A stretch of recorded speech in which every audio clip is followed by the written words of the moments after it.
que debería de hacer para que confiéis en mí. Para que ahora, dentro ya de muy poco, cuando os lo pida, os vendéis los ojos.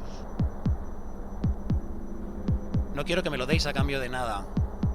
Estoy dispuesto a hacer lo que pidáis y a demostrar que para mí, que os pusierais la venda ahora, cuando os lo pida, sería un acto de belleza que merecería cualquier esfuerzo por mi parte.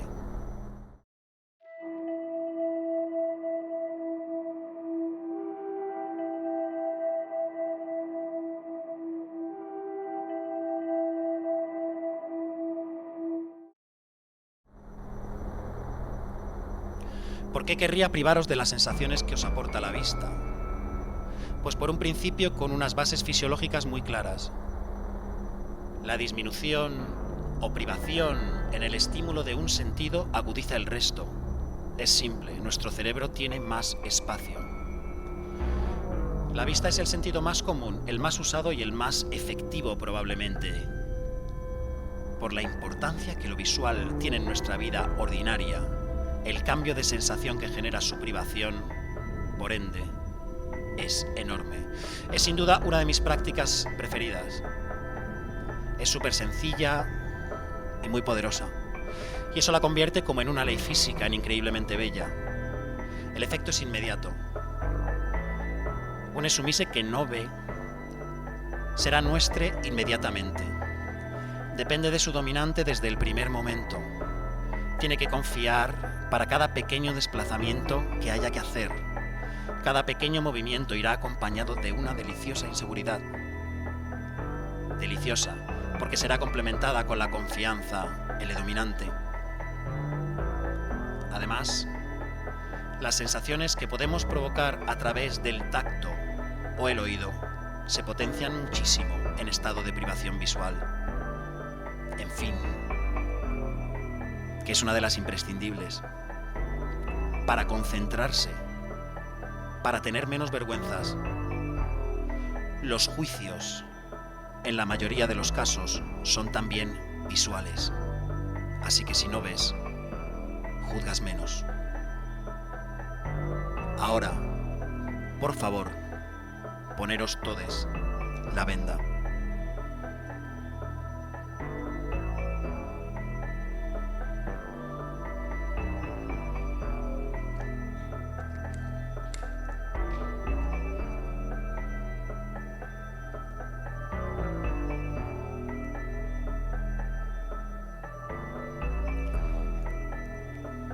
Sí.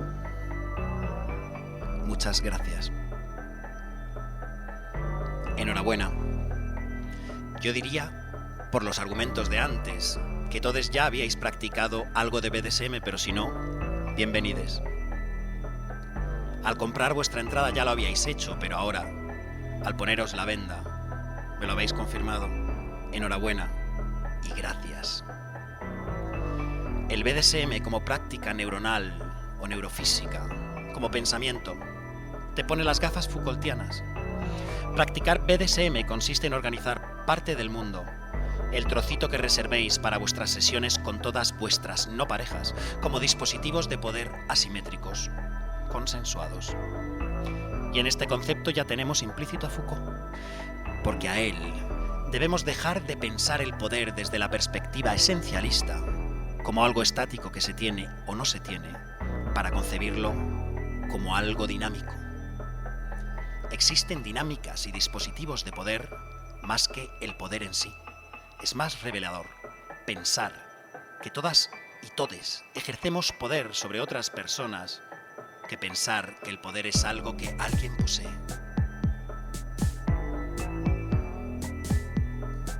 Pues si el poder no es algo que nadie pueda poseer, sino algo que más bien se da entre las personas, la sexualidad tampoco. En su historia de la sexualidad, Foucault contradice el relato tradicional de la sexualidad como algo inherente al ser humano que ha sido reprimido. Según esta visión tradicional, para ser felices, solo tendríamos que encontrar, con ayuda del psicoanálisis, claro, el paradigma anterior al posmodernismo, esos deseos reprimidos, la verdad sobre nuestra sexualidad. Para Foucault no se ha reprimido la sexualidad. Y aquí viene el cambio. Todo lo contrario. Se han facilitado toda una serie de discursos para generar una sexualidad, al igual que una distribución de los dispositivos de poder concreta, la que interese en cada momento, claro. Y rastrear esos discursos que en cada momento histórico han conformado nuestra sexualidad es lo que Foucault intenta. No hay ninguna verdad trascendente sobre la sexualidad que encontrar. Hay multiplicidad de discursos que construyen, regulan y disciplinan sexualidades. De hecho, nuestros cuerpos, como lienzos nunca en blanco del todo, son como los campos de inscripción de esa disciplina, como en la novela de la colonia penitenciaria de Kafka. Veamos un ejemplo muy contraintuitivo y revelador. Estudiando el par homosexual-heterosexual, Foucault afirmó que no existían homosexuales antes de la década de 1870. Vayamos por partes.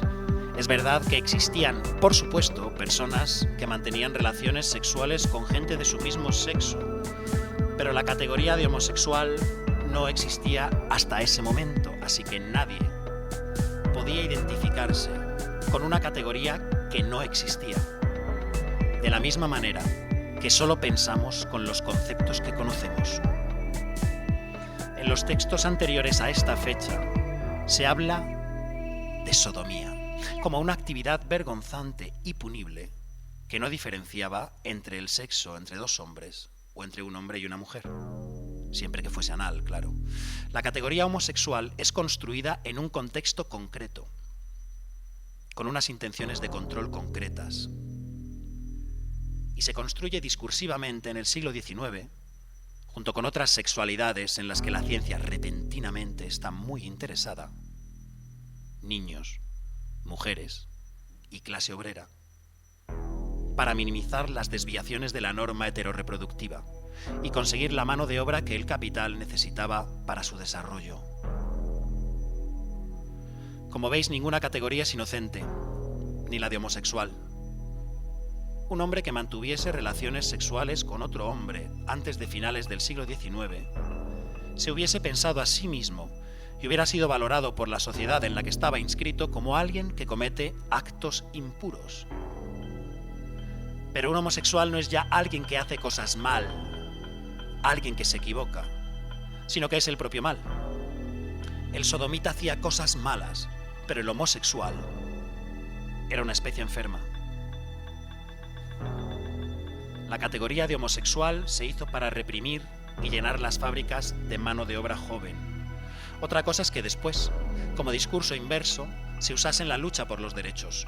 No en vano, las primeras manifestaciones pro derechos gays consistían en personas vestidas con traje, diciendo: somos como vosotros. Los homosexuales somos como vosotros. Argumento que no hubiese hecho falta defender si nunca se hubiese creado la categoría homosexual. Si nunca nadie hubiese creído importante saber con quién coño se suele acostar nadie. No queremos decir con esto que la gente no pueda nombrarse como gay o lesbiana. Queremos recordar que la identidad sirve para hallar un espacio de seguridad y para pelear por los derechos mientras estemos represaliados por nuestro género, raza u orientación. Pero que después hay que irse desprendiendo de esa identidad, porque si no, va a discriminar a otras nuevas minorías que ocuparán nuestro lugar cuando nuestra identidad pase a estar reconocida socialmente. El binarismo es castración, porque siempre somos más de dos. Los biohombres y las biomujeres invisibilizamos a las personas intersexuales, cishombres y cismujeres a las personas trans, hombres y mujeres generizados a las personas fluidas, y el binomio hetero-homo invisibiliza a bisexuales y otras orientaciones. Para Judith Butler, siguiendo a Foucault, El género es construido discursivamente al igual que la sexualidad. Incluso da un paso más allá y dice que no solo se construye discursivamente, sino también performativamente. El género es un efecto performativo que el individuo experimenta, conscientemente o no, dependiendo de si lleva las gafas Foucaultianas puestas, como una identidad natural generada, y esto es muy importante, a partir de la norma reproductiva. La separación en dos géneros exclusos, que no sean ni híbridos ni fluidos, beneficia a la misma unidad heterorreproductiva a la que beneficiaba crear el concepto de homosexualidad frente al de sodomía a finales del siglo XIX. La población es riqueza, hay que procrear. El género binario como natural es una herramienta del reproductivismo, al igual que lo es la construcción de tabúes sobre la homosexualidad o la transexualidad para legitimar la idea supuestamente natural de géneros separados y estables, unidos a sus sexos biológicos correspondientes. Todo está hecho en favor de la reproductividad, cada vez más alentada en la Europa acuciada por la envidia de las poblaciones jóvenes que la rodean. Ya intentamos esterilizarlos a todos, pero no lo conseguimos. Así que tenemos que tener más hijos. Toda unión sexoafectiva cuyo objetivo no sea reproducirse está desincentivada. Si ya has tenido hijos o no piensas tenerlos, ¿para qué querrías otra pareja? Así se construye el género. Su construcción es performativa, se realiza en el entorno social a través de la repetición estilizada de gestos, movimientos, actitudes. Y no es que por nuestro género adoptemos unas actitudes concretas, sino al revés. Por las actitudes concretas que generamos, nos construimos y se nos construye un género. Y ahí reside una gran clave. El problema es que esa performatividad no es una elección libre que podamos hacer, sino que el contexto nos obliga, a veces con violencia, a generizarnos. Nos generiza aún cuando va en contra de nuestra voluntad. En resumen, la Butler recupera el género como problemática central. Mientras el sistema de género sea binario, no habrá avance. Y por eso supone tanto un toque de atención a algunos feminismos, advirtiendo que si se basan en la categoría generizada, identitaria, de mujer, perpetuarán el binarismo y la desigualdad sexista, como algunos estudios gays lésbicos, porque de igual forma la categoría identitaria homosexual, o en su forma separada por sexos binarios, lesbiana o gay, perpetúa el binarismo heterocéntrico. Si la Butler cree que mientras haya identidad no habrá avance, Paul B. Preciado, con quien también estamos profundamente de acuerdo y de vez en cuando conmovidos en su radicalidad, va un paso más allá y afirma que el día en el que en nuestro DNI no esté impreso nuestro género, empezarán a caer, como en un dominó, los sistemas de opresión institucionales. ¿Para qué tenemos que estar clasificados por géneros más allá de tener unes revisión urológica y otros ginecológica? Si nuestro sexo o género deja de ser un dato institucionalizable, que no importe más que el color de nuestro pelo o de nuestros ojos, no nos podrán discriminar por ello. Igual que no se podía discriminar a nadie por homosexual antes de 1870, si acaso castigarle por haberse portado mal. Sin embargo, hoy interesa que el género sea un dato obvio, que lo primero que sepamos de una persona, aun viéndola de lejos, por su ropa y sus movimientos, sea su género y sexo biológico. Que podamos valorar rápido si con esa persona podríamos reproducirnos. Y que no nos confundamos. Sobre todo que no parezca una cosa y sea después otra. Muerte a la ambigüedad. Se necesita priorizar la construcción de parejas reproductivas. Así que no hay nada peor que la disidencia. Imaginaos un mundo donde fuese imposible presuponer qué genitalidad se esconde debajo de cada persona. Qué cantidad de conversaciones, explicitaciones y cuidados nos obligaría a tener para conseguir sexo. Sería maravilloso. Pero cuán dificultadas estarían en cambio las personas de pocas habilidades comunicativas y de objetivo coito despersonalizador. La lucha contra la identidad es igual de necesaria hoy que en los 70. Sigue siendo fundamental quitarle la importancia que tiene la pregunta ¿quién soy? que además siempre lleva a sentirte lejos del otro. Y recuperar la olvidada, ¿cómo puedo ser más libre? Hay que denunciar la violencia, o el hambre, que diría Artaud, que se ejerce contra les no identificades. Vamos a hacer un ejercicio aquí. Imaginaos en actitud sexual con una o varias personas. Buscad una imagen. Tranquiles. Nadie os observa. Nadie puede saber lo que estáis pensando. Si os ocultáis, es solo de vosotros mismos. ¿Es una persona concreta la que veis? ¿Con la que estáis follando? Intentad no saber quién es. Imaginaos un mundo en el que no se tratase de me follo o me folla tal o cual persona. Un mundo donde dejase de existir el sexo como herramienta de conseguir estatus a través de trofeos. ¿Seríais capaces de intentar algo por mí? ¿O por vosotros? Esperemos que no haya mucha diferencia ya. Imagínate no ya follando con alguien que no sabes quién es, sino con alguien del que no sabes el género. Borra en esa visualización, poco a poco, las marcas que te puedan indicar género.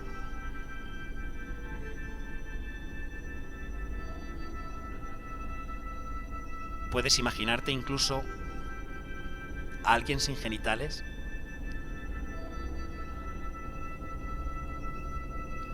Puede que creas que no sirve para nada, pero también puede que nos ayude a entender que hay dimensiones de la práctica sexual que van mucho más allá de cualquiera de estas dos categorías.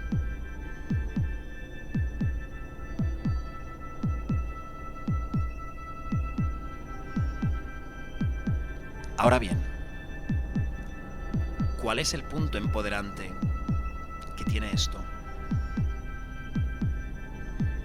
Pues que siendo conscientes, podéis performaros ahora sí, a vuestra voluntad, subvirtiendo el discurso que os apetezca. Y esto, en su base teórica, es lo que se ha hecho y se sigue haciendo en cualquier taller de performarse el género. Te colocas rasgos que construyen el género opuesto y sales a la calle a ver qué pasa. Experimentas cómo el género se ha construido performativamente. Experimentas si la sociedad te lee diferente o incluso cómo lee la ambigüedad. Y todo esto es aplicado al género, pero los efectos de un performarse consciente y críticamente son igual de poderosos o incluso más si se aplican al BDSM, si nos performamos como dominantes o sumises.